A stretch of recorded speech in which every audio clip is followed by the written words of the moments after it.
रावण की सोने की लंका आज अपने इतिहास का सबसे बड़ा इकोनॉमिक क्राइसिस देख रहा है। जैसा कि हर हिंदुस्तानी को लगता है कि इस क्राइसिस के पीछे चाइना का हाथ है, लेकिन ये बात पूरी तरह से सही नहीं है। काफ़ी सारे और भी रीजंस हैं। वैसे देखा जाए तो चाइना और जापान दोनों का डेप्थ श्रीलंका पे ऑलमोस्ट इक्वल ही है, अप्रॉक्स 10%। इकोनॉमिक क्राइसिस का सबसे बड़ा और सबसे पहला रीज़न आता है श्रीलंकन सिविल वॉर, जो 1983 से 2009 तक चली।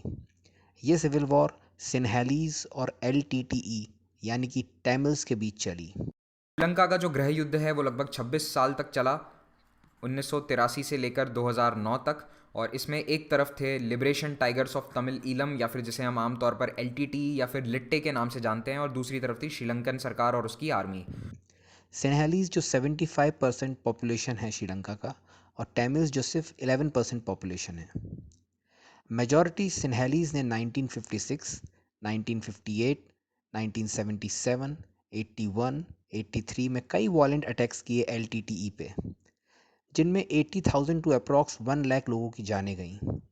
26 साल चली ये सिविल वॉर और 2009 में ये एंड होती है जब श्रीलंकन आर्म फोर्सेस ने तमिल टाइगर्स को हराया।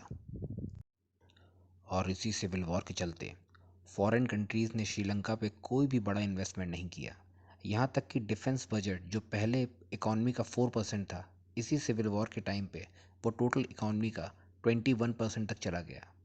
जो पैसा कंट्री के डेवलपमेंट पे खर्चा होना था वो वॉर में खर्चा हो रहा था। दूसरा रीज़न आता है पुअर पॉलिटिक्स। राजपक्षा फैमिली ने नेपोटिज्म की सारी हदें पार कर दी थी। फैमिली के न केवल क्लोज मेंबर्स बल्कि दूर दूर के रिलेटिव्स, कजन्स भी मिनिस्टर बने बैठे थे, जिनकी एजुकेशन और एज दोनों ही इन पॉलिटिकल पोस्ट के लायक नहीं थी। इनमें से कई मिनिस्टर्स पे करप्शन चार्जेस हैं और कई जेल भी जा चुके हैं। राजपक्षा फैमिली ने अराउंड $5.31 बिलियन का हेर फेर किया, अजीत निवाट के साथ मिलके। अजीत निवाट जो फॉर्मर गवर्नर भी रहे हैं सेंट्रल बैंक ऑफ श्रीलंका के। राजपक्षा फैमिली ने डेवलपमेंट पे कोई ध्यान नहीं दिया। जब वो तमिल्स पे अटैक करके ही इलेक्शन जीत रहे थे तो डेवलपमेंट की किसको पड़ी है। इकोनॉमिक क्राइसिस के बाद श्रीलंकन्स ने भी राजपक्षा फैमिली को इसका दोषी माना और प्रोटेस्टर्स ने प्रेसिडेंट रेसिडेंस को ओवरटेक कर लिया।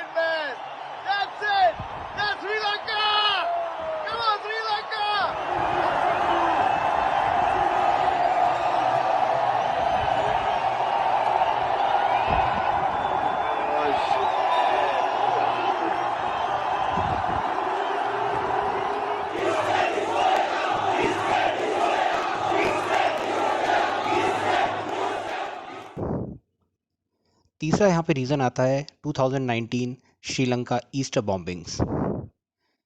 श्रीलंका का मेन इनकम सोर्स हमेशा से टूरिज्म रहा है, बट पेंडेमिक से पहले 2019 में श्रीलंका में ईस्टर के टाइम पे सीरीज ऑफ ब्लास्ट हुए, जिनके पीछे मुस्लिम टेररिस्ट का हाथ था।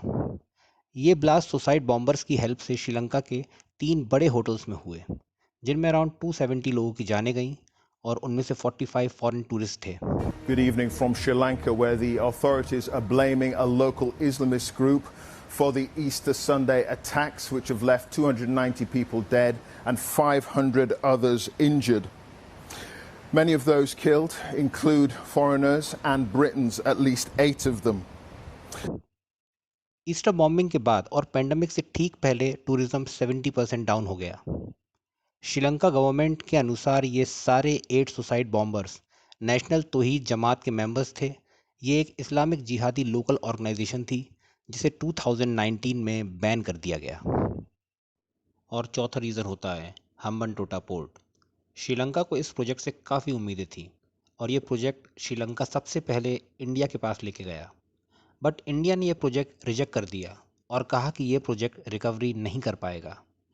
श्रीलंका इसके लिए आईएमएफ के पास नहीं गया बिकॉज उनकी और भी काफ़ी सारी पॉलिसीज़ होती हैं जो एग्री करनी पड़ती हैं, और श्रीलंका पे पहले ही आईएमएफ की काफ़ी आउटस्टैंडिंग है।